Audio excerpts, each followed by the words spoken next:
Berdasarkan data terbaru Bursa Efek Indonesia sebanyak 560 emiten atau sekitar 59% dari total 965 perusahaan tercatat telah memenuhi ketentuan free float minimal 15%.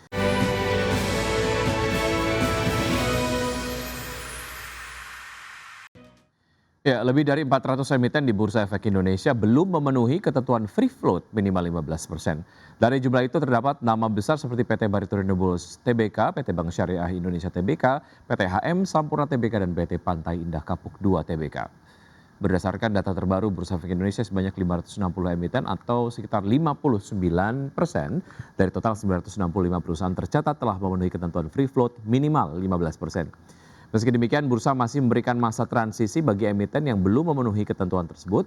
Bagi emiten dengan free float di bawah 15%, Bursa Efek Indonesia mewajibkan pemenuhan minimal free float sebesar 12,5% paling lambat 31 Maret 2027 dan meningkat menjadi 15% pada 31 Maret 2028. Sementara itu emiten yang saat ini memiliki free float di kisaran 12,5% hingga 15% diwajibkan memenuhi ketentuan minimal 15% pada 31 Maret 2027. Ketentuan ini berlaku untuk emiten dengan kapitalisasi pasar minimal 5 triliun rupiah. Sedangkan emiten dengan kapitalisasi pasar di bawah 5 triliun rupiah memperoleh relaksasi hingga 31 Maret 2029 untuk memenuhi ketentuan free float minimal 15%.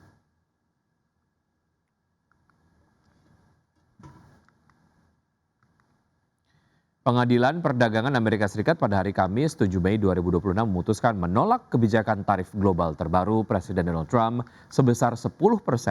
Pengadilan menyatakan bahwa tarif menyeluruh tersebut tidak dapat dibenarkan berdasarkan Undang-Undang Perdagangan Amerika Serikat era 1970-an. Pengadilan Perdagangan Amerika Serikat pada Kamis 7 Mei 2026 memutuskan menolak kebijakan tarif global terbaru Presiden Donald Trump sebesar 10%.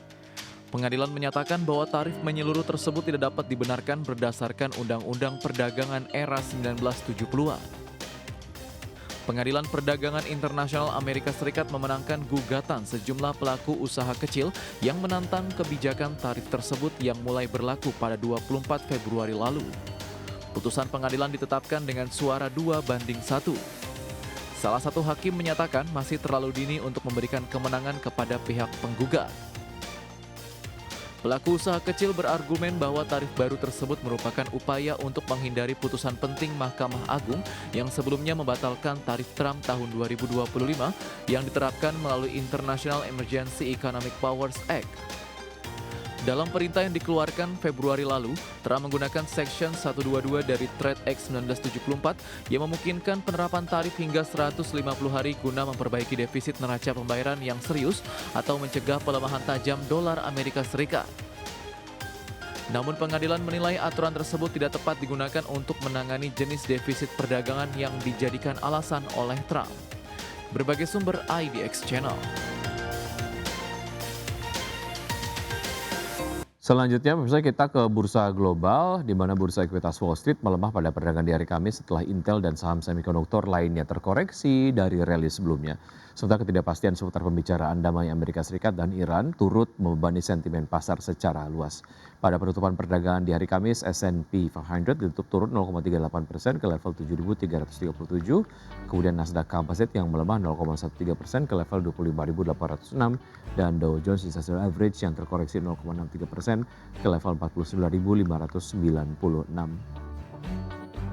Sementara itu, bursa ekuitas Eropa berakhir di zona merah setelah mencatat rally tajam sehari sebelumnya. Maksud kami, pelaku pasar mulai mengevaluasi perkembangan menuju kesepakatan damai antara Amerika Serikat dan Iran yang memicu penurunan tajam harga minyak dunia, dan indeks Stoxx 600 ditutup turun 1,1% ke level 616,42. DAX Jerman menyusut 1,02% ke level 24.663. FTSE 100 Inggris turun 1,55% ke posisi 10.276.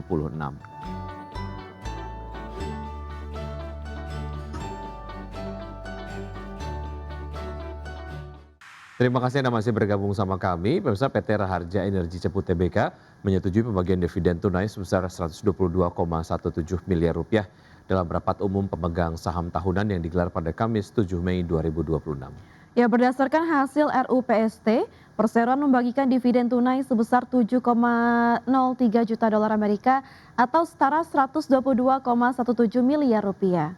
Nilai tersebut setara dengan Rp45 per saham.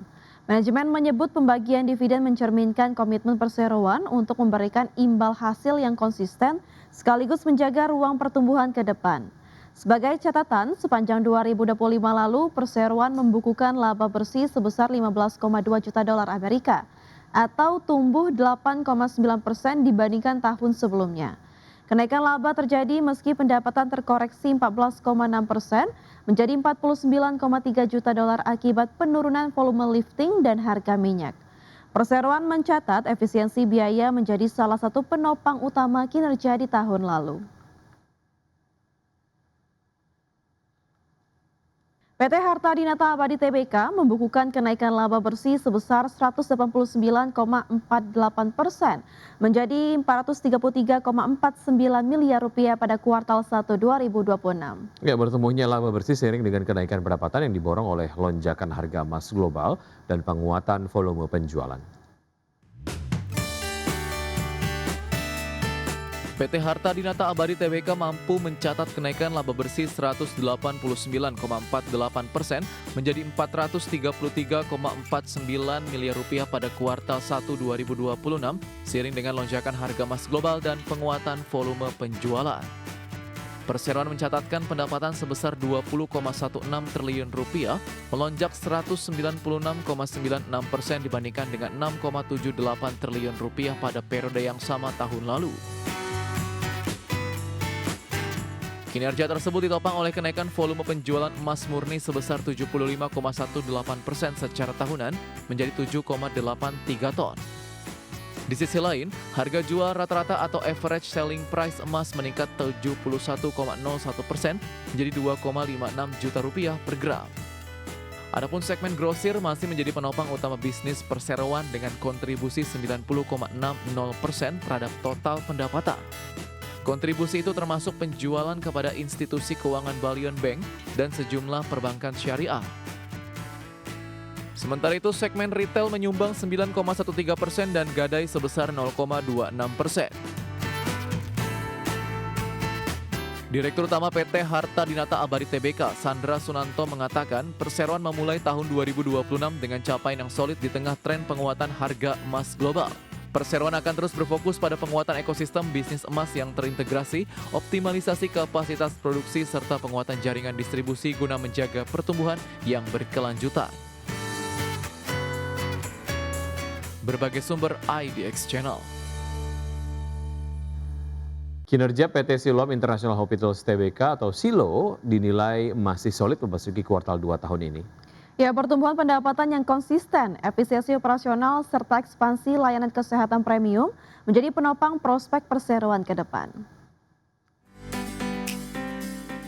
PT Siloam International Hospitals Tbk mencatatkan pendapatan sebesar Rp2,55 triliun pada kuartal pertama 2026, tumbuh 8,4% secara tahunan.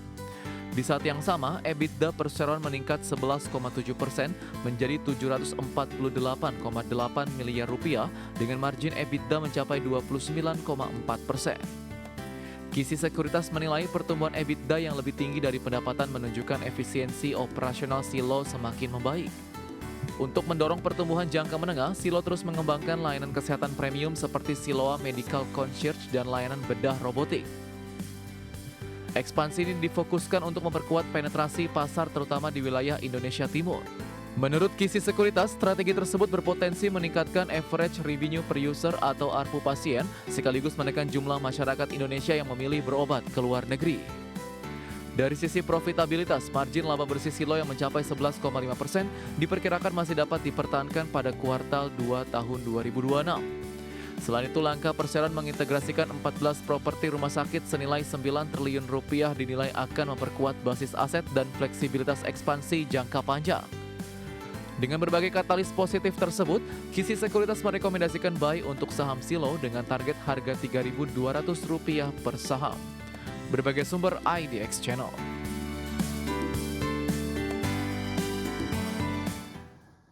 Pemirsa, kami akan kembali dengan informasi menarik lainnya, tetaplah bersama kami.